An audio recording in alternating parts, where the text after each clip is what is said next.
आप पर बात कर लेते हैं, क्योंकि दलित का इतना बड़ा चेहरा है श्याम रजक, फिर बिहार की राजनीति में उनको उतना तवज्जो क्यों नहीं दिया गया? तवज्जो तो कौन कहता है कि तवज्जो नहीं दिया जाता है। लेकिन जब हम दलित राजनीति की बात करते हैं नहीं तो मंत्री बनना वही है तवज्जो। बाबा साहब भीमराव अंबेडकर मंत्री के रूप में क्या उनको पहचान बनी?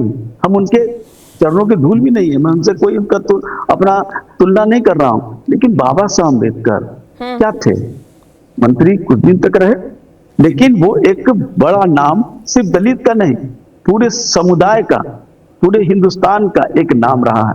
तो मैं दलितों की बात करता हूं, इसका मतलब ये नहीं कि दलित नेता के रूप में हूं, मैं सभी वर्गों का प्रतिनिधित्व करता हूं। दलित जो सबसे पीछे पैदान पर है, उसके आंखों के आंसू जो सूख गए हैं, उसके आंखों में एक चमक लाना चाहता हूं। यही मेरा काम रहा है और मैं काम करता हूं, उसमें सफलता आता। और मैं नीतीश कुमार हमें मदद करते हैं, सहयोग करते हैं।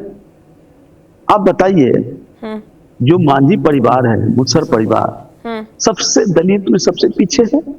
देश की आजादी के बाद से आज तक योजनाएं आई, सब कुछ आया, लेकिन उसका उत्थान जितना होना चाहिए नहीं हुआ।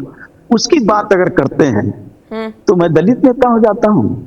मैं तो इसलिए उसकी बात उठा रहा हूं कि समाज का वो अंग है, उसके विकास के बिना भारत का विकास अधूरा है। क्योंकि शरीर का अगर हर अंग अगर स्वस्थ नहीं होगा तो वो विकलांग कहा जाएगा। भारत का अगर हर इलाका अगर विकसित नहीं होगा तो भारत की जो सपना हमारे प्रधानमंत्री जी, यशस्वी प्रधानमंत्री जी जो ले रहे हैं कि 2047 में हम भारत को विश्व गुरु बनाएंगे, जिस तरह चंद्रगुप्त और सम्राट अशोक के समय यही बिहार के बदौलत विश्व गुरु था हिंदुस्तान, तो आज जो ये सपना देख रहे हैं वो साकार तब होगा जब बिहार का हर वर्ग के लोग, हर क्षेत्र के लोग विकसित होंगे, तभी भारत विश्व गुरु बन सकता है। जी, एक आखिरी सवाल ले लेते हैं। निशांत कुमार की चर्चा लगातार हो रही है, तो इस पर आपका क्या टेक है? निशांत कुमार को क्या राजनीति में नीतीश कुमार का उत्तराधिकारी के रूप में ही जेडीयू देख रही है या सिर्फ राजनीति में एंट्री करवा रही है? उस पर एक बात मैं कह दूं, मैं बराबर पकड़ रहा हूं कि नौजवानों को राजनीति में आना चाहिए। नौजवान अगर राजनीति में आते हैं तो उनके अंदर जो जज्बा होता है, जो जोश होता है, वो परिवर्तन का विकास में एक बड़ा सहायक होता है। निशांत कुमार एक अच्छे नौजवान नेता हैं और उनके अंदर ललक है। अगर वो आते हैं तो स्वागत है, उत्तराधिकारी के रूप में नहीं। माननीय नीतीश कुमार जी कभी परिवारवाद की राजनीति नहीं करते, कोई आए स्वागत है। नीतीश कुमार, निशांत कुमार जी आएंगे, उनका हम स्वागत करते हैं। जेडीयू की कमान संभालने के लिए नहीं, मैं कह रहा हूं कि ये कहना कि उनके उत्तराधिकारी के रूप में वो आएंगे बिहार के जनता दल के कार्यकर्ताओं के उत्तराधिकारी के रूप में। जेडीयू की कमान संभालेंगे निशांत कुमार या नहीं? मेरा सीधा सवाल है। ये तो तय करना मेरा काम नहीं है। ये तो हमारा अभी सदस्यता अभियान शुरू हुआ है, सदस्यता अभियान शुरू हुआ है। हमारे यहाँ लोकतांत्रिक व्यवस्था है, चुनाव होंगे, कौन क्या बनेगा वो जाने, हमारे कार्यकर्ता जाने, वो चाहेंगे। नीतीश कुमार जी कभी परिवारवाद के समर्थक नहीं रहे हैं, न रहेंगे। मैं इस बात का इसलिए हूं कि मैं इस बात को जानता हूं, 73 से नीतीश कुमार जी को जानता हूं। वो परिवारवाद के समर्थक नहीं है, बल्कि उसके कठोर कठोर विरोधी है जी। लेकिन निशांत कुमार को परिवारवाद के रूप में देखना ये भी गलत होगा।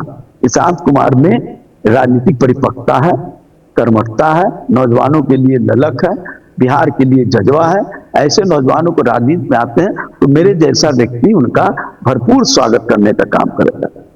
आपके जितने भी सहयोगी दल हैं उनके सबके बेटे बेटियां राजनीतिक गलियारों में ऐसी चर्चा हो रही है कि परिवारवाद में आखिरी जो था वो नीतीश कुमार ही थे, जो नीतीश कुमार अपने बेटे को राजनीति में नहीं लाए थे और फिर उनकी एंट्री हुई। उसके बाद लगातार ये भी चर्चा होने लगी कि एक जो बचा हुआ था जेडीयू से नीतीश कुमार, जेडीयू में तो हालांकि कई ऐसे नेता हैं जो अपने बेटे बेटियों को आगे राजनीति में लाए हैं। तो आपने परिवारवाद की बात जी, कौन लाता है कौन नहीं लाता है ये मेरे लिए महत्वपूर्ण नहीं है। नीतीश कुमार जनता दल यू इसके सख्त विरोधी है, ये बात को मैं दावे के साथ कर सकता हूँ। लेकिन उसको निशांत कुमार से जोड़ना ये उनके साथ अन्याय होगा। निशांत कुमार कोई ऊपर से नहीं आ रहे हैं, अगर आना होगा उसके लिए उनको खुद फैसला लेना होगा।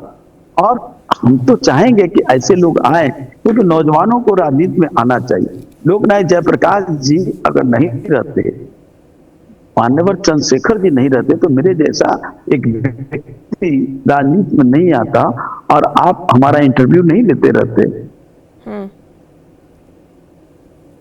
जी, बहुत बहुत शुक्रिया श्याम रजक जी हमसे बातचीत करने के लिए। हालांकि हमने जितने सवाल किया बहुत बच बचा के इसका जवाब दिए हैं, बट मैंने साफ शब्दों, मेरी किताबें खुली हुई है, मैं बड़ा स्पष्ट आदमी हूँ। नहीं, स्पष्ट शब्दों में तो आपने नहीं कहा है। अब बहुत बच बचा के एनडीए के लिए और जेडीयू के लिए बहुत बच बचा के खास करके बैटिंग की है यहाँ से। बच बचा के नहीं, मैंने एनडीए का, जनता दल यू का एक कर्मठ सिपाही हूँ, तो मैं तो उसकी बात करूंगा ही, लेकिन बच बचा के नहीं, स्पष्टता के साथ, सकारात्मक और भाजपा स्पष्ट रूप से। अगर आपको कहीं पर लग रहा है शक, तो आप फिर से सवाल कर सकते हैं। नहीं, बहुत बहुत शुक्रिया आपका हमें वक्त देने के लिए। आपको ये पूरी बातचीत कैसी लगी हमें कमेंट करके जरूर बताएं, और बिहार की तमाम खबरों के लिए आप हमारे साथ बने रहें और देखते रहें TV9 बिहार झारखंड।